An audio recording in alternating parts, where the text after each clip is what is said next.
இப்போ நமக்கு இருக்கிற பெரிய ப்ராப்ளமே இந்த கேஸும் பெட்ரோல் தான். ஸ்டார்டிங்ல ரஷ்யா உக்ரைன் வார் வந்தப்போ கூட எரிபொருளோட விநியோகம் வேர்ல்டு லெவல்ல பெருமளவு அஃபெக்ட் ஆச்சு. இது எதனால தான் வருது அப்படின்னா, எண்ணெய் உற்பத்தி செய்யற நாடு சில சமயங்கள்ல அவங்களோட உற்பத்தியை குறைச்சாங்க அப்படின்னா மார்க்கெட் லெவல்ல பற்றாக்குறை வந்துடும். இதனால இந்தியா மட்டும் கிடையாது, பல நாடு எல்லாமே ஃபாரின்ல இருந்து தான் எண்ணெயை இறக்குமதி செய்றாங்க. அதனால தான் இந்த குளோபல் மார்க்கெட் சேஞ்சஸ் எல்லாமே நம்மள டைரக்டா அஃபெக்ட் ஆகுது. இதோட ரிசல்ட் என்ன?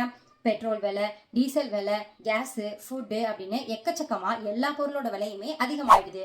இந்த oil and natural gas corporation மாதிரியான நிறுவனம் இந்தியால இயற்கை வாயு எண்ணெயை உற்பத்தி செய்றாங்க. ஆனா இங்க உற்பத்தியை விட நமக்கு தேவை அதிகமா இருக்கிறதுனால தான் வெளிநாட்டுல இருந்து அதிகப்படியா இறக்குமதி செய்றோம்.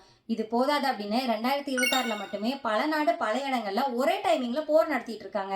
எக்ஸாம்பிளா Russia Ukraine war, Israel Hamas பிரச்சனை, Iran Israel war, Sudan civil war, Myanmar civil war அப்படின்னு பல போர் நடந்துட்டு இருக்கு. ஆனா இதுல அஃபெக்ட் ஆகுறது என்னமோ நம்ம தான். ஸோ இது எப்போ ஸ்டாப் ஆகும்லாம் சொல்ல முடியாது. அதுவா நார்மலான தான் உண்டு. அது வரைக்கும் நம்ம கிட்ட என்ன இருக்கோ அதை வச்சு தான் வாழ்ந்தாகணும். ஸோ இந்த மாதிரி நிறைய இன்ஃபர்மேஷன் தெரிஞ்சுக்கணும் அப்படின்னா மறக்காம நம்ம பேஜை ஃபாலோ பண்ணிக்கோங்க.